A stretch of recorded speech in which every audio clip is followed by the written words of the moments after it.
Օկտոբերֆեստը մեկնարկել է Մյունխենում մոտ 30 աստիճան Ցելսիուսի պայմաններում։ Մյունխենի քաղաքապետ Դիտեր Ռայտերը կատարել է տակառի առաջին թակոցը։ Չնայած որ փառատոնի վրանների ներսում ավելի բարձր ջերմաստիճան է, եղանակային արևոտ պայմաններն անկասկած կգրավեն ավելի մեծ թվով այցելուների դեպի աշխարհի ամենամեծ գարեջրի փառատոնը։ Համեմատության համար նշենք, որ 2023 թվականին միջոցառման կազմակերպիչների հոսքով Օկտոբերֆեստին մասնակցել էր 7.2 միլիոն մարդ, իսկ 2024 թվականին 6.7 միլիոն։ Այս տարի Օկտոբերֆեստն անցկացվում է 190-րդ անգամ։ Միջոցառման կազմակերպչի տվյալով գարեջրի տոնավաճառը զբաղեցնում է 34.5 հեկտար տարածք եւ հյուրընկալում է ընդհանուր առմամբ 468 ծառայություն մատուցողի։ Օկտոբերֆեստի ծագումը կապված է ձիարշավի հետ, որը տեղի է ունեցել 1810 թվականին Բավարիայի թագաժառանգ Լյուդվիգի եւ Սաքսոնիա Հիլդբուրգհաուզենի արքայադուստր Թերեզայի հարսանիքը նշելու համար։ Հարսնացուի անունով կոչված Թերեզիենվիզե բաց տարածքում հանրային տոնակատարությունները ժամանակի ընթացքում ավելի շքեղ են դարձել տաղավարներով եւ զվարճանքի ատրակցիոններով, որոնք աստիճանաբար վերածվել են ժողովրդական տոնի։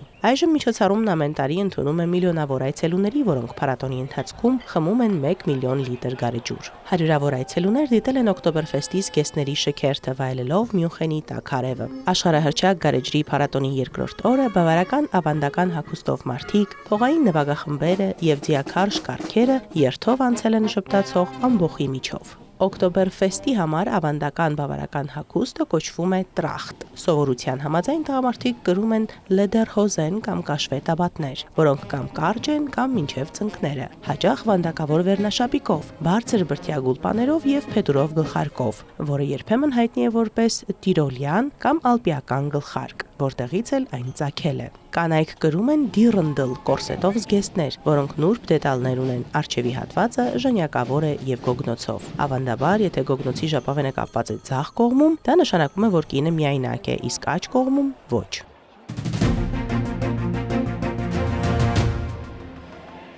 Տարվա մեծ մասը Նիկոլ Մատերնը զբաղված է Համբուրգում իր գրասենյակային աշխատանքով, բայց սեպտեմբեր-հոկտեմբեր ամիսներին մոտ 2 շաբաթ 55-ամյա կինը բացակայում է գրասենյակից, ոչ թե լողապնյա հանգստի, այլ Օկտոբերֆեստի համար։ Նիկոլն արդեն 8-րդ տարին 16 օր անընդմեջ լինում է Մյունխենում Օկտոբերֆեստի մատուցողուհի աշխատելու համար։ Աշխատանքի է գալիս վաղ եւ հեռանում միայն երեկոյան գարեջրի վրանները փակելուց հետո։ Շատ շոկ է, բայց մնացած ամեն ինչ նույնն է, ինչպես միշտ։ Հաճելի էր նորից տեսնել իմ բոլոր գործընկերներին։ Շատ մշտական հյուրեր նույնպես ուրախ են, որ այս տարի մենք կրկին վերադարձել ենք, այնպես որ ես վայելում եմ այս ամենը։ Չնայած Նիկոլը գերմաներենից բացի խոսում է անգլերեն, ֆրանսերեն եւ իսպաներեն, ամենաշատն է դժվարություններ ունենում տեղական բավարարական բարբառի հետ կապված։ Կինը խոստովանել է, որ մատուցողուհու աշխատանքի առաջին տարում խնդիրներ է ունեցել հենց բավարարեն հասկանալու հարցում։ Օկտոբերֆեստի երկար, ֆիզիկապես ծանրաբեռնված աշխատանքային օրերին դիմանալու համար Նիկոլը սկսում է նախապատրաստվել փառատոնին առնվազն 2 շաբաթ առաջ, մասնավորապես մագնեզիումի եւ ցինկի հավելումներ է ընդունում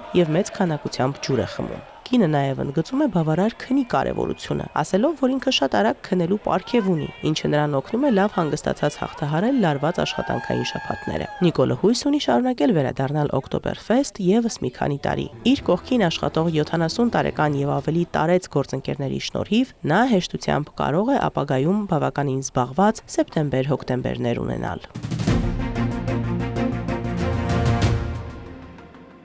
Աշխարհի տարբեր երկրներից նկարիչներ մասնակցել են Կոսովոյի Ֆերիզա քաղաքում անցկացվող որմնանկարների փառատոնին, գունատ քաղաքի պատերը վերածելով գույների եւ արվեստի հոգով լեցուն շողերի։ Ամերիկացի նկարիչ Զեյն Պրեյթերն ասել է, որ քաղաքապետարանի շենքի նկարը ստեղծելիս ոգեշնչվել է տեղի սև թռչուններից։ Ֆերիզայի բնակիչները ողջունել են արդեն 10-րդ տարին անընդմեջ իրականացվող նախաձեռնությունը, որը ասես նոր շունչ է հաղորդում կոմունիստական դարաշրջանի հին շենքերին, որոնցում գերակշռում է բետոնը։ Գուցե քաղաքը տգեղանվանելը ճիշտ բան չէ, բայց այն ավելի գունատ եւ մռայլ էր, իսկ հիմա որմնանկարներն այս գույնն ու այս կյանքն են տվել քաղաքին։ Հիմա զբոսաշրջիկների համար պատճառ կա գալու եւ այցելելու Ֆերիզա։ Հիմա քաղաքը բաց պատկերասրահ է եւ զբոսաշրջիկները կարող են գալ եւ տեսնել բոլոր որմնանկարները։ Ֆերիզայում կա ավելի քան 200 որմնանկար, որոնք ներկայացնում են տարբեր պատմություններ, այդ թվում 1998-ից 99 թվականների պատերազմի իրադարձությունները, աղքատությունը, շրջակա միջավայրի հետ կապված խնդիրները եւ տեղի բնակիչների դիմանկարները։ Այս տարի մոտ 108,000 բնակչություն ունեցող քաղաքում ներկայացված է 10 որմնանկար։ Հյուսիսային Բելգիայում, երբ ամառը վերջանում է, կտրվում են տարօրինակ ձևերի եւ համամասնությունների ծառեր։ Այս ծառերից շատերը տասնամյակներ շարունակ կանգնած են եղել Սոլիտեր ֆերմայում, որը հպարտանում է իր 150 հեկտար տարածքով եւ ունի մոտ 500 տեսակի ծառեր, այդ թվում սոճիներ, գինգկո բիլոբա եւ մանգոլյաներ։ Վերջին 10 տարվա ընթացքում դրանցից հարյուրավորները կտրվել եւ այսպես ասած քանդակվել են յուրահատուկ ձևերով, վերածվելով կենդանի արվեստի գործերի։ Այս ծառերի յուրօրինակ տեսքը դրանք դարձրել է շատ պահանջված։ Հատուկ դիզայնով ծառերը գրավում են ճարտարապետների, ծառերի սիրահարների եւ կինոարտադրողների, որոնք փնտրում են հեքիաթային նմուշներ։ Անսովոր ձևերի եւ խնամքով մշակված լինելու շնորհիվ այս ծառերը տարբերվում են սովորական տնկարանային ծառերից։ Մենք փորձել ենք այստեղ ստեղծել որոշ չափով յուրահատուկ ծառեր։ Կարծում եմ, որ մոտ 10 տարի առաջ այս ծառերը բոլորովին այլ տեսք ունեին։ Իսկ հետո մենք սկսեցինք դրանք կտրել բոլորովին այլ կերպ։ Առաջնորդվում էինք մեր երևակայությամբ կամ մեր ինտուիցիայի օգնությամբ։ Երբեմն պատահում է նաև, որ դա արվում է ճարտարապետների պատվերով։ Այդ դեպքում առաջին տարիներին դեռ պարտադիր չէ, որ շատ գեղեցիկ տեսք ունենան, բայց որոշ ժամանակ անց իսկապես կարող եք տեսնել, որ այսպիսի քանդակներ են հայտնվում։ Բացառիկ լինելու եւ ստեղծման համար յուրահատուկ հմտություններ պահանջելու շնորհիվ այս քանդակված ծառերից մի քանիսը գնահատվում են ավելի քան 10,000 եվրո։ Սոլիտեր ծառերի ֆերմայի հավաքածուն վկայում է այն մասին, որ ծառերը կտրելիս էլ հարկավոր է ստեղծագործական մոտեցում ցուցաբերել եւ որ ծառերն իրականում երկարատև խնամք են պահանջում։ Invins Sunday-ն իր տան առջև հետևում է մի խումբ երեխաների քսիլոֆոնի փորձի ժամանակ։ Փայտե մուրճերը պարում են գործիքի վրա, ստեղծելով մեղեդային ռիթմեր, որոնք հնչում են թաղամասում։ Իսկ այդ ընթացքում հարվածային գործիքների երիտասարդ նվագողները պատրաստվում են իրենց հաջորդ ելույթին։ 2023 թվականին հիմնադրված խումբը դարձել է տեղական սենսացիա, շրջագայելով տարածաշրջանով եւ ելույթ ունենալով ամենատարբեր միջոցառումների ժամանակ։ Ես սովորեցնում եմ երիտասարդներին, թե ինչպես նվագել այս գործիքը։ Սիրում եմ այս միջավայրը, որտեղ գտնվում եմ։ Հանդիպում եմ ծնողների, երեխաների հետ, նրանք իսկապես սիրում են քսիլոֆոնը։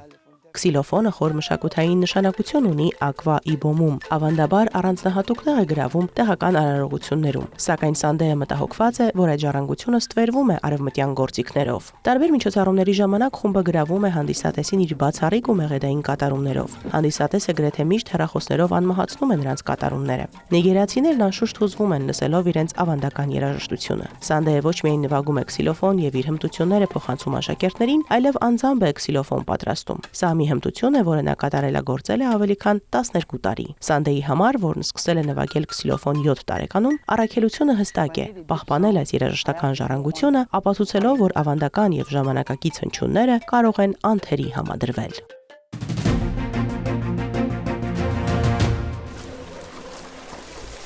Մարդու մեծ, փոքր, բաց եւ մուգ գույնի չորքոտանի բարեկամները կարողացել են մի լավ լողալ Բերլինի բացօթյա լողավազանում լողի սեզոնի ավարտին։ Իրականում միջոցառումը Գերմանիայի մայրաքաղաքում շների եւ նրանց տերերի համար պրեմիերա էր։ Մարդիկ բավականին երկար հերթ են կանգնել մուտքի մոտ, որպեսզի իրենց ընտանի կենդանիներին լողավազանում մի լավ զվարճանալու հնարավորություն տան։ Իսկական իրարանցում է սկսվել լողավազանում, երբ որոշ շներ սուզվել են թարմացնող ջրի մեջ։ Սակայն եղել են նաեւ այնպիսի շներ, որոնց տերերը ստիպված են եղել երկար բարակ համոզել իրենց սիրելիներին, որպեսզի նրանք էլ լողան։ Շների լողի ընթացքում մարդկանց արգելել են ջուրը մտնել։ Կենդանիների առողջության համար որևէ բացասական հետևանքներ բացառելու համար ջրին քլոր չեն ավելացրել։ Մասնակցելու համար մուտքի մոտ պետք էր ներկայացնել Եվրամիության ընտանի կենդանու վավեր անձնագիր եւ շան պատասխանատվության ապահովագրության պատճեն։